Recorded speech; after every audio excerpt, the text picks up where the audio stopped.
the Great, Emperor of Rome, Caesar Augustus. He built a new Rome and a new religion. He merged them into an empire that lasted for centuries and changed the world forever. His power, authority, and influence shaped our world. This is his story. A story of romance, intrigue, power, and conquest. Constantine the Great. Game changer.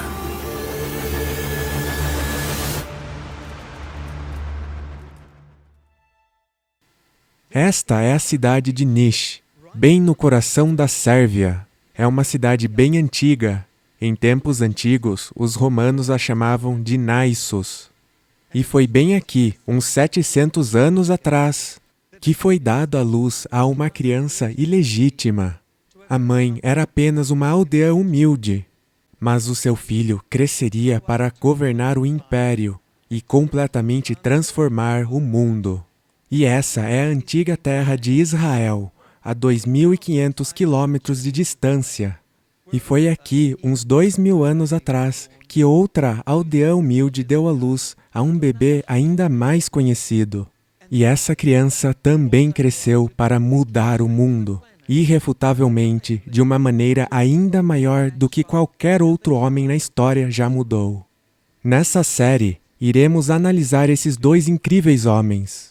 Homens em cuja sombra ainda vivemos hoje. Suas digitais estão sobre o mundo todo. De fato, eles moldaram como vivemos, como pensamos e no que acreditamos. Essa é a história deles. É a história de como as suas vidas se cruzariam e como isso resultaria em uma explosiva batalha de impérios. Impérios que duraram eras e que não possuem fronteiras. Esse conflito de impérios ainda reverbera em nosso mundo nos dias de hoje.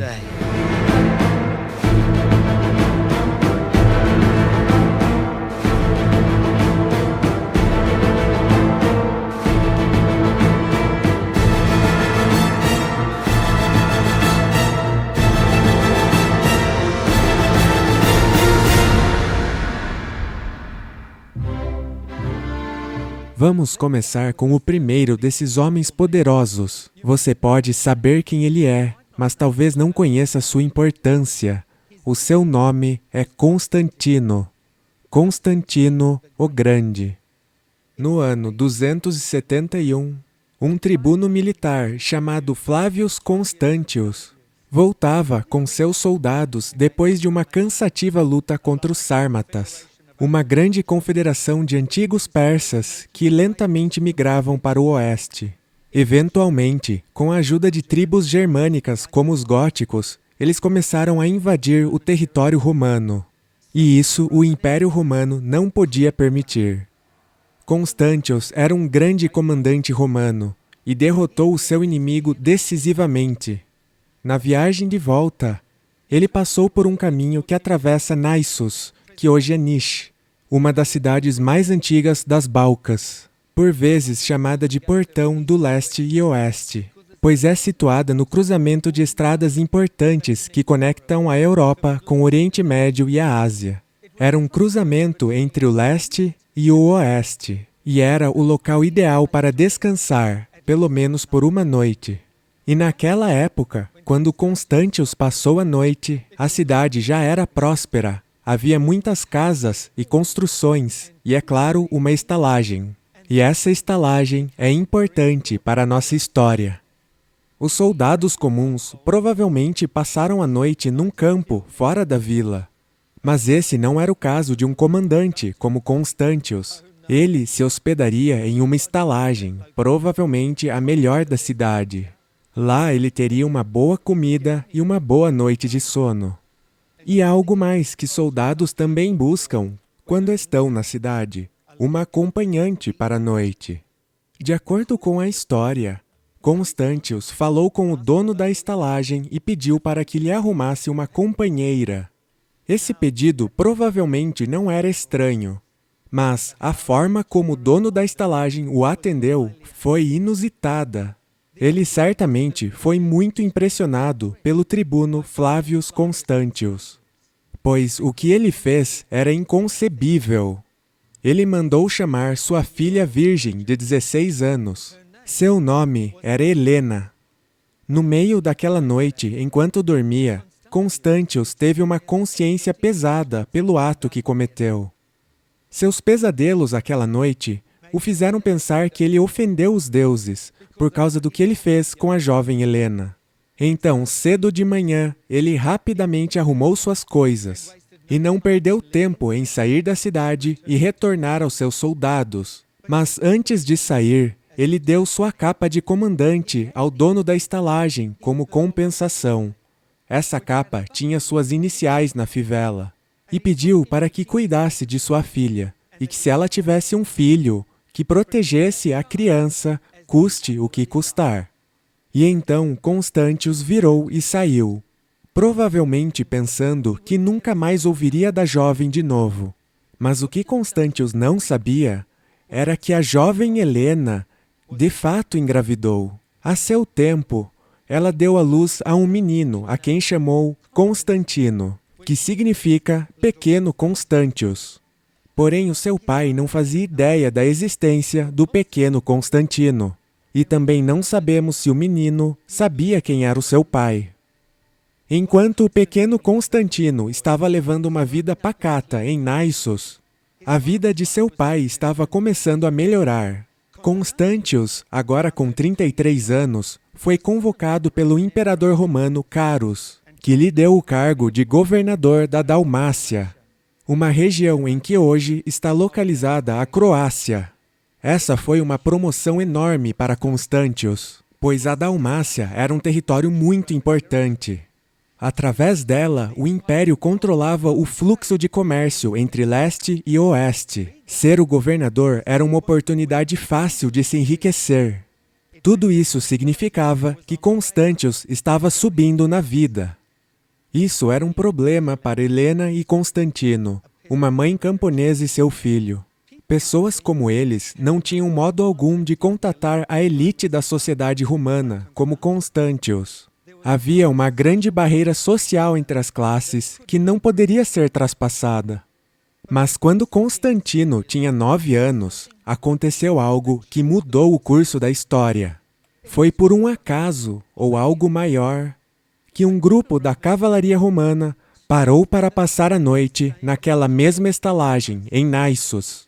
E de manhã, quando foram para o estábulo, eles encontraram o jovem Constantino mexendo com os cavalos. Os soldados ficaram tão irritados com a audácia desse garoto camponês que começaram a bater nele.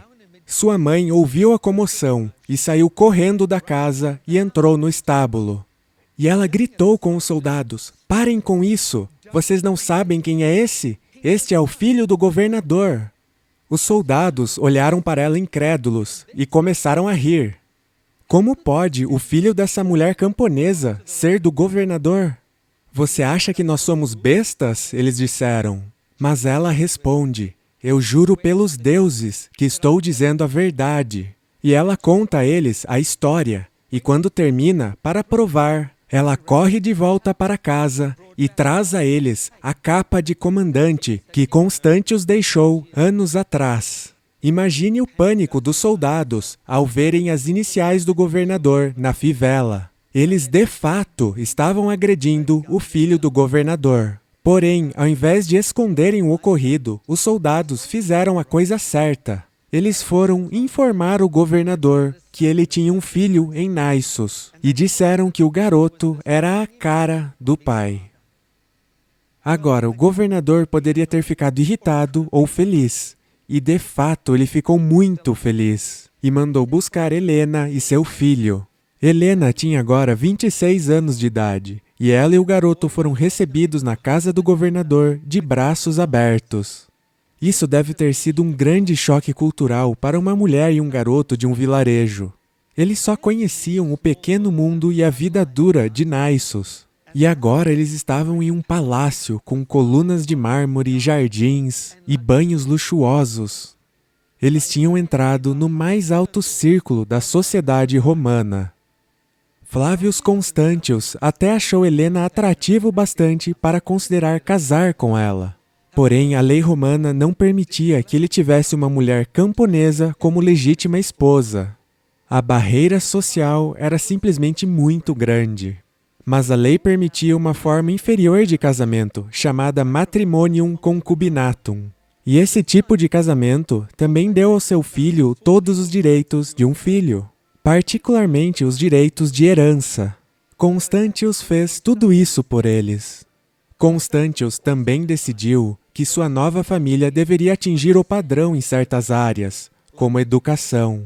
Eles eram iletrados e só sabiam falar a língua local, nada de latim nem grego. Então Constantius providenciou a eles tutores para que os ensinassem a ler e a escrever.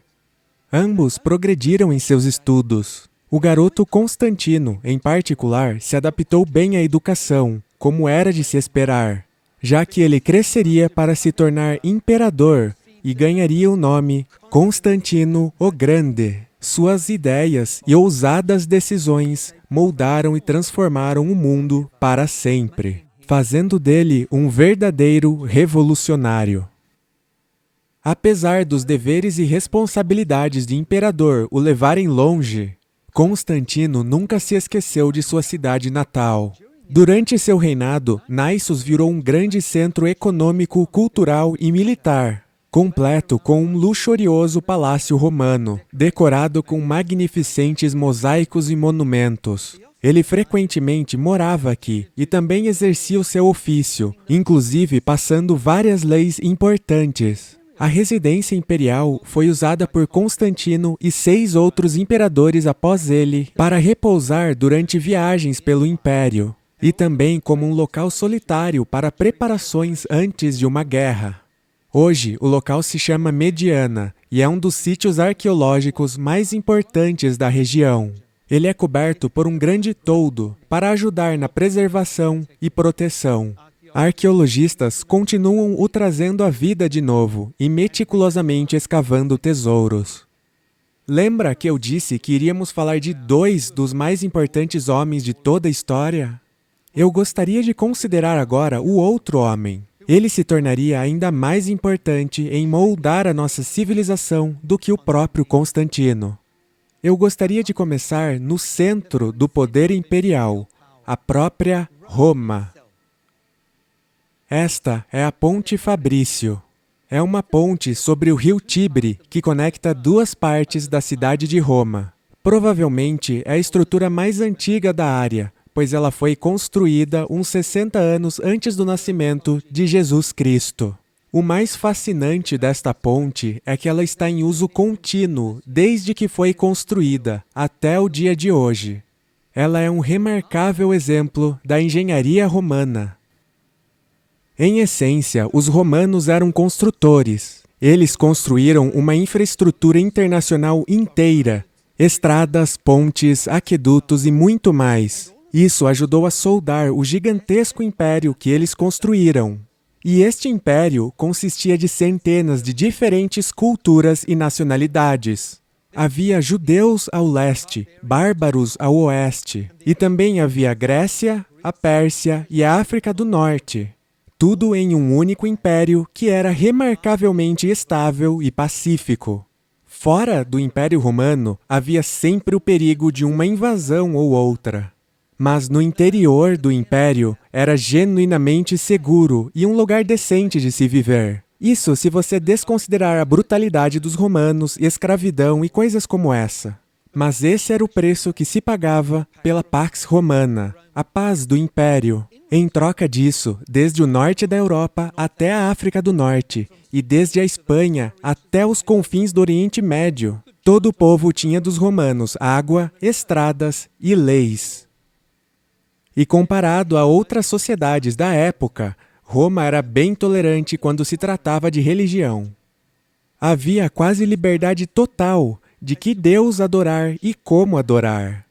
Um dos motivos pelo qual este vasto amálgama de culturas durou tanto tempo é o fato de ter uma figura extremamente importante no topo. E essa figura era o imperador. Contanto que você respeite ele, tudo ficará bem. Na verdade, poderia-se adorar qualquer deus que quisesse, contanto que se respeitasse a divindade do imperador. Agora, o povo sabia que o imperador não era realmente um deus, mas não é isso que importa. A ideia é o fato de que ele representa a autoridade de Roma.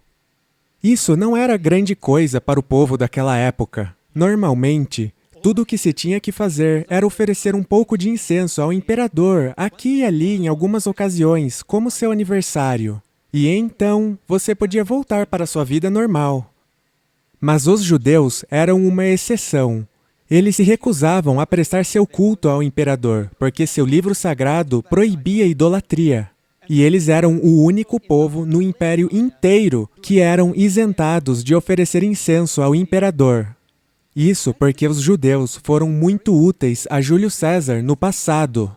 E em troca, ele passou leis que os dispensavam de sacrificar ao imperador para sempre, contanto que eles fizessem uma coisa, que era orar pelo imperador. E então surgiu outro grupo de pessoas, os cristãos. No começo, os cristãos e os judeus não pareciam ser tão diferentes. Na verdade, por um tempo, todos achavam que o cristianismo era apenas uma das muitas seitas do judaísmo. Mas logo os romanos descobriram que com os cristãos eles estavam lidando com um grupo totalmente diferente. E eles não conseguiam entender o seu comportamento nem um pouco. Para entendermos, temos que ver os cristãos do ponto de vista romano. Os romanos não tinham nenhum problema com todas as diferentes religiões do império. E eles tinham uma lógica para isso.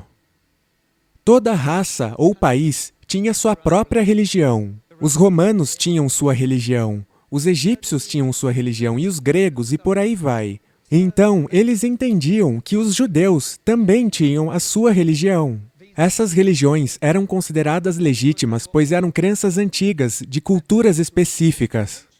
Era tudo documentado e fácil de entender. A palavra que os romanos davam para essas religiões legítimas era religio. Essa palavra soa bem familiar, pois é daí que tiramos a palavra em português, religião. Mas o cristianismo era bem diferente. Essa crença simplesmente apareceu, aparentemente do nada, mais cedo no primeiro século. Era uma fé que não pertencia a nenhum país ou raça específicos. Ela era adotada em todo lugar, não tinha limites. E os romanos tinham muitas suspeitas de algo que não era parte da ordem estabelecida desse jeito. E porque o cristianismo não era enraizado em antigas práticas e tradições, ele estava cheio do que os romanos consideravam ideias tolas.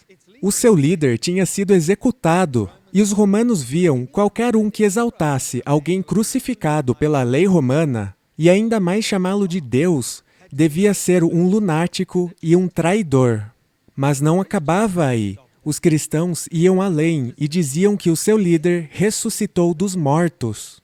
E os romanos acreditavam que a morte era o fim. Ninguém voltava da morte. Isso era, como podemos dizer hoje, cientificamente impossível. Para eles, essa ideia era puro absurdo. Não existia nem nos seus mitos.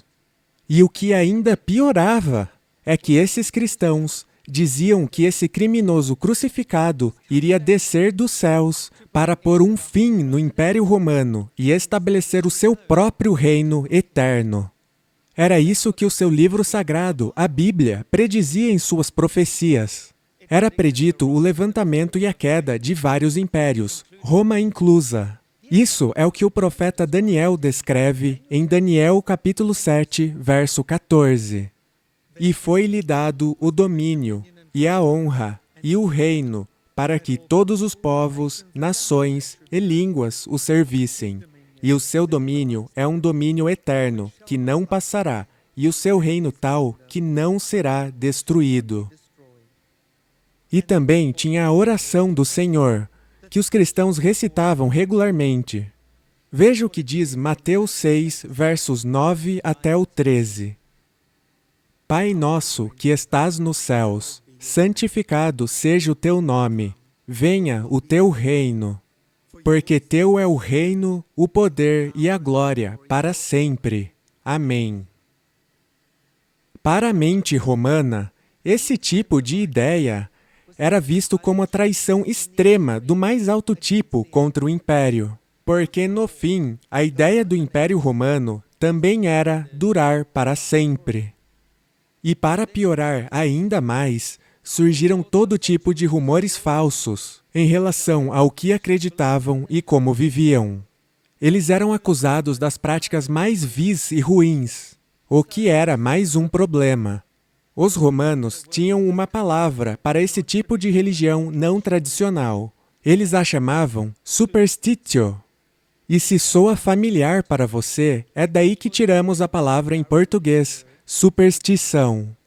Para os romanos, o cristianismo não era digno de ser classificado como uma religião. Era apenas um aglomerado de superstições malucas.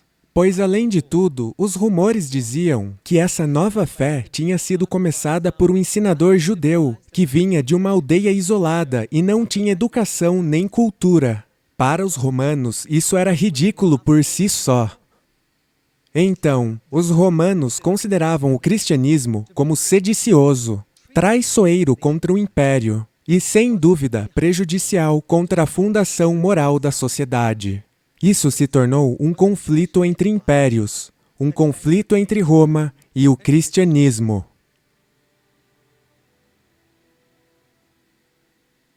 Tudo isso nos leva ao outro bebê que mudou o mundo. Ele também nasceu nas sombras do Império Romano.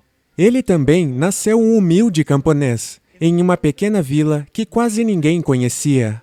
E ele também nasceu sob uma nuvem de ilegitimidade. E o seu verdadeiro pai era muito mais poderoso do que qualquer um podia imaginar. E ele também, inesperadamente, se tornou rei e mudou o mundo para sempre. E é claro, o seu nome é Jesus.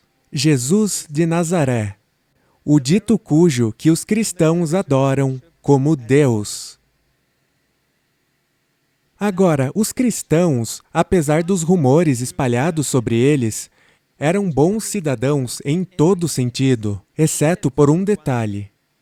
Para eles, idolatrar o imperador estava fora de questão. A adoração deles era apenas para Jesus Cristo. E o que os outros entendiam era que recusar adorar o imperador significava recusar aceitar a autoridade do império, o que os tornava traidores. E como sabemos, Roma não tolerava nem um pouco traidores. Tudo chegou em um ponto crítico no ano 64, quando um fogo se alastrou por Roma. A população romana culpou seu imperador cruel, Nero. Nero, por sua vez, culpou os cristãos como um bode expiatório. É impressionante como tudo isso aconteceu uns 33 anos depois da crucifixão de Jesus. Apenas nesse tempo, o cristianismo já tinha se espalhado da Judéia até Roma. Em alguns poucos anos, ele tinha atingido o coração do império. A nova religião, centrada em Jesus Cristo, estava cativando a mente e o coração dos cidadãos. E suas crenças, valores e princípios conflitavam com os de Roma. Então, não é surpresa que os romanos consideravam o cristianismo como uma séria ameaça para o império. Ele era temido e odiado, e seus seguidores perseguidos. Mas o problema era que quanto mais se perseguiam os cristãos, mais eles cresciam. Isso realmente era uma guerra entre impérios. E o conflito estava iminente. Temos o nascimento de dois bebês com incríveis similaridades. Temos dois homens que seriam líderes de dois grandes impérios. E no seu tempo, os seus caminhos irão se cruzar. E quando esses dois impérios colidirem, os resultados serão incríveis. Eles terão impacto na própria forma da nossa civilização e moldarão como pensamos e agimos. Continuaremos com o próximo capítulo dramático dessa história em nosso próximo programa. Mas já podemos ver o conflito se formando. Qual dos lados, qual dos impérios será triunfante? O Império Romano ou o cristianismo? O império deste mundo ou o reino de Deus? A resposta te surpreenderá, porque houve uma reviravolta estranha nesse conflito de impérios. Nem tudo é o que parece. Eis o que a Bíblia diz em Efésios capítulo 6, versos 12 e 13. Porque não temos que lutar contra a carne e o sangue, mas sim contra os principados, contra as potestades, contra os príncipes das trevas deste século, contra as hostes espirituais da maldade nos lugares celestiais. Portanto, tomai toda a armadura de Deus, para que possais resistir no dia mau, e havendo feito tudo, ficar firmes. Se você gostou da nossa viagem até Nis, na Sérvia, de seguir os passos de Constantino o Grande e de refletir no conflito entre o Império Romano e o cristianismo, então não se esqueça de ver o próximo episódio, onde compartilharemos outra viagem da vida juntos. Oremos. Caro Pai que está nos céus, somos gratos a Ti, porque apesar da vida ter escolhas difíceis, você é aquele que brilha a luz onde há trevas. Nos ajude a escolher a Jesus e o seu reino em nossas vidas. Nos ajude a estudarmos a Tua palavra, para sermos esclarecidos e encorajados em nossa viagem através da vida. É o que pedimos em nome de Jesus. Amém.